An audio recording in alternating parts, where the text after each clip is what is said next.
Rukus Avenue Radio.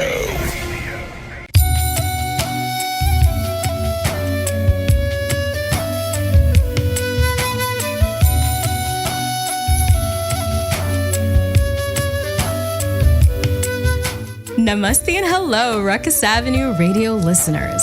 This is your correspondent, Dr. Priyadarshini G. Roy.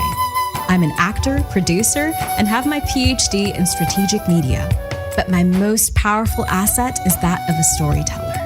And my show is about giving that scope and limelight to other storytellers making a powerful impact in entertainment, media, music, charity, and otherwise. Catch the show where I invest in storytellers and share their stories across the globe only on Rukus Avenue Radio. Rukus Avenue Radio.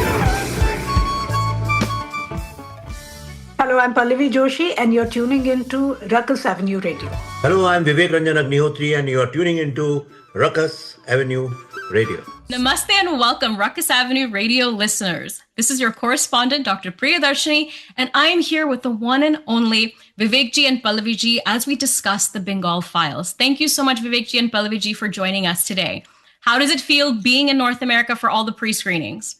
Oh, wonderful. It's beyond overwhelming because I did not expect that people can digest such an intense film. You know, it's about the genocide of Hindus in Bengal, Direct Action Day, and the Noakhali genocide, where 40,000 people were killed in Direct Action Day, and same number almost died in Noakhali. What I am surprised is that all the young people and women, they are loving the film, and everybody's saying that we didn't know this part of the history. You must have seen the reaction videos in lots of cities. It's overwhelming, and I'm just loving it. Anyway, I love coming to US with my films, and you know that. Absolutely. Pallavi Ji, any initial thoughts from the initial responses? Well, the response has been very encouraging, and people are actually saying, a couple of people actually came up to me and told me that we didn't know if you would be able to do anything over and above Kashmir Files, but here you are with this film. So it's extremely encouraging and heartwarming to know that people are liking the film. As a Bengali myself, this holds a special tune in my heart because Bengal has long been viewed as a cultural crucible, the land of Renaissance, poetry, music, journalism, political thought, from Rabindranath Tagore, who wrote our national anthem, to Bankim Chandra, who wrote the national song. However, in film, Bengal's legacy and contributions have always been dimmed or even never discussed. So Vivek Ji, coming back to you, why do you think specifically this part of Bengal's legacy in terms of the partition and what the film depicts hasn't been ever discussed in film previously? I don't know why, because like I always say, you can't find a Jew child who doesn't know about Holocaust. You can't find a black guy who doesn't know about slavery. But when it comes to Hindus, they do not know about their own victimization, their persecution, their slavery. If you don't know, Hindu community was enslaved for 1200 years, and which is the longest. No other community, no other group, no other society has been enslaved and persecuted for such a long time. We are absolutely not aware of it. And which is why communal violence in India never stopped. It doesn't stop because we don't know our history, what we have lost due to communal violence. We don't know the face of the evil. Unless until you know the face of the evil, you cannot destroy the evil. And yesterday in a screening, a very young child, 14-year-old child asked us, and I almost had tears in my eyes. He said, why people are so evil? I wanted to make people aware of this. I want people to know about our history, what we have gone through, the real reasons. When it comes to partition films, so we always show Punjab, never Bengal. Whereas Bengal is the land of Renaissance. Bengal was the cultural capital of the world. Bengal's contribution to every fine thing in life is extraordinary. But we destroyed Bengal. Today's Bengal is crying, and this becomes hopeless. There is communal violence in Bengal, and state is empowering it.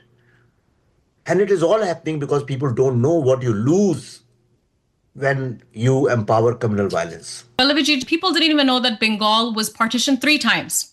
Right. Let alone 1947, and we only think of depictions of trains leaving from Lahore and back and forth violence. So why do you think people haven't thought about this outside of history textbooks, or it has been eradicated from history textbooks? And specifically, what inspired you both to bring this particular chapter of the history to the screen? We were talking about 1947, but we're also talking about the 3 different partitions that also happened in Bengal. Yeah. See, anytime you talk about history, it needs to have some kind of a visual attached to it for you to remember it. Now, because a lot of film directors and producers have come in from Lahore or have been living in Lahore before the partition of India, their families were living in Karachi and Lahore. So there's been a lot of Punjabi influence on our Hindi films, and hence it was very natural for them to show what their brethren has gone through. But somehow, the great directors of Bengal, who have done a lot of Hindi cinema, they were always in the parallel movement and never into the commercial setup. And all cinema that they may have done on the partition of Bengal has been in Bengali, but not in Hindi. And hence, a wider audience across India doesn't really know the pain that Bengal has been through. And so we decided that, it is an equal part of our history. In fact, the seeds of partition were sowed in Bengal. And that is how the repercussions were felt throughout. And then that's how the two borders were made. And Radcliffe drew those, I'm sorry to say, but very stupid lines. So we thought that we should bring this chapter of history in front of people so that they know what has happened, how Bengal has suffered. And the reason we wanted to do this was because when we were making Kashmir Files, a lot of people came and saw the film thinking that, oh, it's Kashmiri Pandit problem. And we kept telling them that this is India's problem. This is not isolated to Kashmir. Unfortunately, for people to understand what we were saying, Pahalgam had to happen, which is a very, very unfortunate incident in which anyone and everyone who was not a Kashmiri Pandit was killed. They were people from Karnataka, from West Bengal, from Maharashtra, from Gujarat. And at that point, people realized that no, what we were saying was right, that this is India's problem. And that's exactly what we want to say before Bengal Files releases, that this is, please do not see it as a West Bengal problem. This is India's problem. We, by and large, Indians are going to suffer if we don't do something about the state soon. Coming back from my relevance and my love for Bengal, not just as a Bengali, but as a Bharatiya, my family lineage comes from Raja Pratap Aditya Roy from Dashore.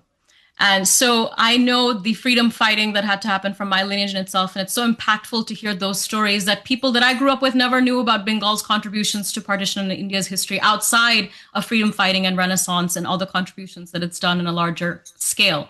So Vivek Ji, what were some of the biggest challenges in developing this film, from research to scripting to execution? See, first of all, India doesn't have too much of documentation.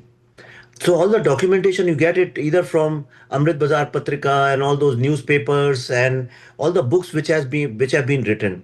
But most of the books on partition are written by either Britishers, the perpetrators, the persecutors, or by the communists, It is very difficult to dig out the facts. For example, now Gopal Patha, the man who united a lot of Hindus and fought back, retaliated, and because of which the butcher of Bengal, Sohrawardi, had to surrender. It's hardly mentioned in any book anywhere. Similarly, Rajendra Lal Roy Chaudhary, who in Noakhali single-handedly fought and saved 400-500 Hindus, but they were all eventually killed. He alone fought. Now, all these heroes of partition, of freedom movement, they're not mentioned everywhere. So we took us 5 years to research this thing. We did an extensive research, and to such an extent that the summarized research runs into almost 18,000 pages. So that was one challenge. Second challenge was it's a period film based in Bengal. We wanted to shoot in Bengal, but the kind of affairs right now in Bengal, we were not allowed to shoot, and we had to erect the entire set in Bombay. That was a challenge. And now the challenge which I'm facing right now, as I speak to you, there are so many FIRs have been filed against us, both Pallavi and me, and our other producer, Abhishek Agarwal. So, in fact, immediately after this interview, I'll go for the screening. From there, I have to go to FedEx to send some legal papers, signed papers to Calcutta High Court. So they want to suppress our voice. So these are the challenges of making such honest, truthful films. But we decided to make truth cinema, and this is a small price to pay for that. Pallavi Ji, you may add on to this as well for my next question. Vivek Ji, you mentioned that you regret not releasing the Kashmir Files documentary before the film's release. So can we expect a documentary version of the Bengal Files before its release? Yeah, I'm doing it in many different ways. You can see my social media. Every day we are releasing Did You Know series of original headlines from that period, so people know that what has been done. I'm doing that. We have made a documentary which will release few days before the release of the film. Then my book is coming. It's called Bengal, The Blood Republic. It will be published immediately after the release of the film. So from many angles, we are trying to do this. And I'm talking a lot about research also this time so that people know what's happening. Pallavi Ji, did you want to add to that? Yeah, just Vivek has already spoken about Bengal, but as far as Kashmir is concerned, we did, after the release of Kashmir Files, we released a series on OTT, which was called the Kashmir Files Unreported, in which we released all the research, in which we had interviewed the Kashmiri Pandits and how they told us their stories and what we got to know from them. And then there were some experts also in it. So it was like a docu-series, which we did manage to, roll out after the release of the film. Now, my next question is, this film has an extensive ensemble cast, including many Bengalis. What was the casting process and creativity process like for this? I think Pallavi can answer that, as she's the person who does all the casting here. It was, because it's my job, I would say it was a lot of fun. Casting actors is always a pleasure. Because when we talk to the actors, when we give them scenes to perform, when they become the characters, it's such a pleasure to watch them, to see the characters that are written so beautifully come alive in front of the camera. So yes, we made a conscious decision to cast as many Bengalis as we could so that the film looks authentic. All of us had to speak a little bit of Bengali. And having original Bangla actors just added to it because they came with so much more, when we said, we want a Kali shlok here. And then some person would say, okay, I know this shlok and I'll say it myself. Instead of this, let's try this shlok. We as non-Bengalis can be restricted to, the language, but then they kind of just helped us out a lot. I think we have, all the actors have done such a great job that the non-Bengalis are also looking so authentic, thanks to the original Bangla actors who helped them. I also heard, Pallavi Ji, that the incorporation of the Bengal dialect outside of just regular Bengali was also particularly important to the script and to the screenplay. So Vivek Ji and Pallavi Ji, would you like to speak to the dialect of Bengal Bhasha? I don't know the dialect very well, but we did have a coach. We did keep a little Noakhali in this. We kept a little Sylhet in this. So we tried to, one or two characters who are from Kolkata are speaking that language. The other people are speaking the Bengal Bhasha. So they were, to my ears, it all sounded the same, but of course the dialect coach was there at Arunita. She ensured that every single thing was taken care of. And she was very judiciously going behind the actors. Sometimes the actors used to get so upset with her. My emotion has been right, let it be. And she would say, no, we have to get this right. Yeah, we try to be as authentic as we can so that at least the Bengalis understand how deep we've gone into the research, even if the non-Bengali people don't understand the dialect. Just to give you an idea, before coming here, we were finalizing the film, the post-production, you know about it. She was so particular that in a dialogue, if somebody is from Noakhali, she changed one word. She made them do it 10 times and change that one word. She said, no, it doesn't sound right. To me, it sounds the same. It doesn't, like, for example, people who don't know, in the Calcutta side, you say jol. Mm-hmm. Right. Right? But in the Noakhali side, you say pani. Pani. Yes. These are the little nuances and things. Then also the way you do puja, the way you do worshipping and all that. We have a scene in the film where we are showing Khojagari Lakshmi Puja. Right. And she was telling me right from beginning that it's very auspicious to see an owl, in full moon. Yes.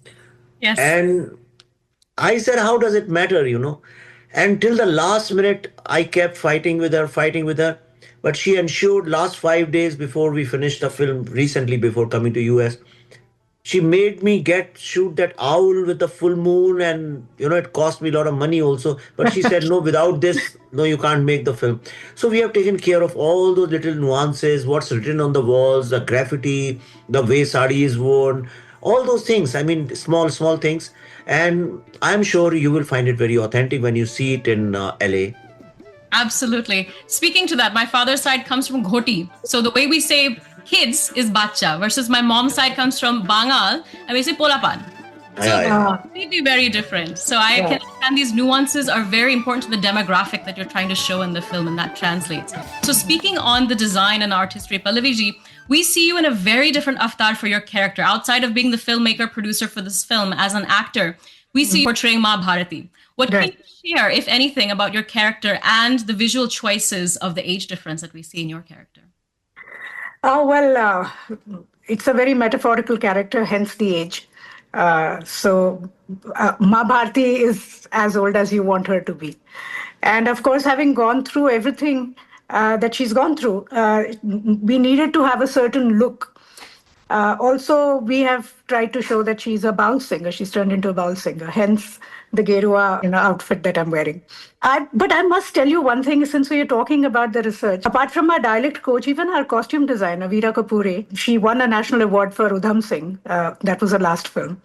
And she did such a marvelous job in the film that it was only when we saw the first technical run of the film, we came out and we were discussing the film in its entirety, and we were discussing a whole lot of scenes. And then suddenly I realized, I said, oh my God, did anyone realize we were wearing costumes in the film?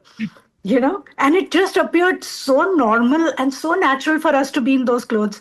She made them, appear so. She aged them to a point where they looked so worn and everyday casuals. She didn't go wrong on any of the prints, and she made sure that she had authentic Dhakai saris and then the jamdanis, the jewelry that young Bharti wore. So everything was, so well researched. Even the drape, perhaps. The drape also, yes. We had people who actually came and showed us different drapes of the saris also. And the dhoti also, the Bengali dhoti, there were two different drapes of the dhoti also. So she was being very meticulous, very careful. And similarly with her production designer also. Unfortunately, Rajat Poddar was our production designer. But as soon as the construction of the first set started, he had a massive cardiac arrest while in London and he passed away. But it was terrible. But then his team came to us and he said this was supposed to be his 100th film. And they wanted to make his vision come to life. So they requested us not to get any other production designer. And we said, fine. And they finished the film for us. So Pradeep Banerjee was the art director. And when you see the film, you'll realize every single shot is shot on a film set. We didn't go to any original location, but just see how the set is being put up, see the properties on the set. You'll feel like you're in an actual Bengali house somewhere deep in Calcutta or Noakhali or, one of those.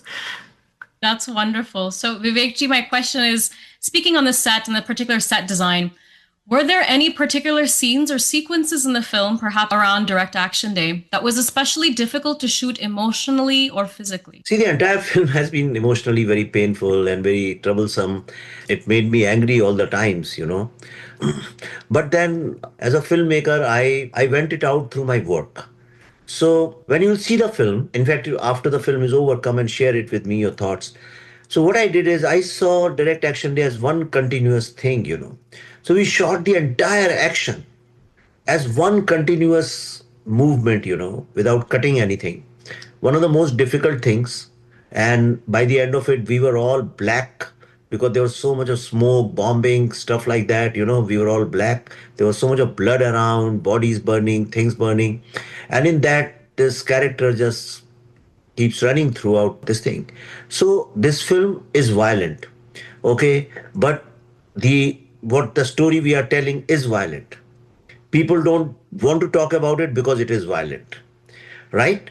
But then the Jew community never shies away from telling the story of the Holocaust, which is more violent, We have broken that glass ceiling, and we have tried to go into a territory where generally Indian cinema doesn't go, But that is the idea of the film. I wanted to provoke people. I wanted to shake up people and say, hey, first know the greatness of Bengal and see what greatness we have lost because of this violence. And this violence, normally people say that the violence is always both the parties are involved in it. No, but India never wanted to give up to divide the country. We never wanted to divide the country. Muslim League wanted to divide the country. So that's why they used violence. That's why they used direct action day. And that's why they killed so many people, so that we are demoralized and we feel defeated and we give away. And that's exactly what happened. Bengal became the laboratory of this very, very violent experiment. And because of that, Bengalis somehow lost their amazing quality to create. And most of the Bengalis started leaving Bengal, and they left Bengal. Today, Bengal is full of gundas, tolibaj, political powers. All great Bengalis are outside Bengal now. I feel very sad. My parents used to live there when this happened. And I know for sure Bengalis, wherever they are bright people. They are so full of music, art, culture, food. Food, I mean, nobody talks about it. My most favorite cuisine in the entire world is Bengali food. People celebrate French cuisine because it's 5 course meal. Very few people know that Bengalis have 7 course meal. Am I right or not? Absolutely. For lunch itself, and dinner is a different story. For lunch itself, have you eaten that? And the chutneys they make and the kind of stuff, matlab, it's amazing. The music has such nuances, the lyrics, poetry, culture, botany, science, social reform, so Vedanta, Hindu philosophy. We have given some of the greatest philosophers Bengal has given. Swami Vivekanand, Ramakrishna Paramhans, Shri Aurobindo. Okay, and Tagore is also a philosopher in my eyes. Chaitanya Mahaprabhu. Okay, even Hare Rama, Hare Krishna movement, all this. Some of the greatest of the philosophers and artists, where have they gone? What have we produced in last 10 years? Right? This film will awaken you. This will make you understand the greatness of Bengal. This will make you understand what we have lost because of communal violence. This will make you commit and pledge that never again. That is, by the way, that's the name of this screening tour also. Gopal Krishna Gokhale's phrase, what Bengal thinks today, India thinks tomorrow. How important is this slogan for the world audiences, not just Indian audiences, because we're having the North American free screenings, for everyone to not forget the history of Bengal and India in general? Any thoughts, Pallavi Ji and Vivek Ji? Vivek, I think Vivek should answer this. When you see the film, you'll realize it's part of the film, this dialogue. And not only that, I have also added another line to this, that Bengal is the lighthouse of India.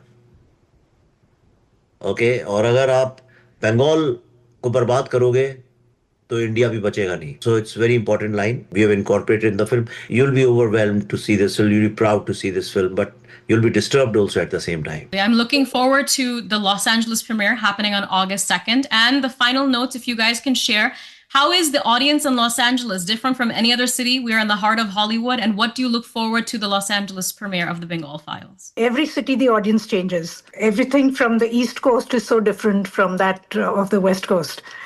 People in LA are, I think, the audiences like in Mumbai, because they're so close to art and cinema always. They are used to watching cinema, a lot of cinema, and that's why they have a very discerning eye. Also, the kind of people who come to watch our films, their profile kind of, is the same throughout the whole country, yet there is a difference between the audiences. We, at the moment, are actually, awaiting responses from every single city. And LA, most definitely, because we have some very good friends also in LA who are connected to cinema, and we also value their opinions greatly. Absolutely. Yes, Vivek. I can just add to that. Yes, LA audience matters to me because they are always critical. And I like good critics because they understand art, cinema much better. But also another reason why I like it, because the theater in which we are screening, we screen Kashmir Files also over there. It's fine art cinema, right? Theater. Yes. Yes. And so it's so beautiful. It's heritage. It's standalone. Where do you find these single screen cinemas anymore? I somehow don't like multiplexes at all, because these single screen cinemas, the kind of neon signs they have, the heritage red carpets. And when you go there only to see movie. You don't go there to, do other things. So I like it. It's my most favorite. Actually, the local organizer, I told him, See, I'll come only if you do that screening in Fine Arts Theatre. So I'm looking forward to meeting all of you, wonderful people of LA. And second thing is, I like the weather of LA a lot. Yes. So Yeah. Very different from the That's true. weather you're having in the East Coast right now. yeah, it's very hot here. Yeah. Vivek Ji, Pallavi Ji, it is always a blessing and an honor to speak with you in all the Los Angeles screenings. And it's my honor to have this interview with you for, as a Bengali, as an Indian, as a Bharatiya, as a human being, more importantly, the history that you guys are depicting. And I wanted to thank you for coming here today. I look forward to the screening. So, Rukus Ave radio listeners, this is your correspondent, Dr. Priyadarshini, signing off with Vivek Ji and Pallavi Ji. Please grab your tickets. Look forward to the August 2nd screening in Los Angeles or your nearest city. Always stay tuned to Rukus Avenue Radio for the most exclusive content.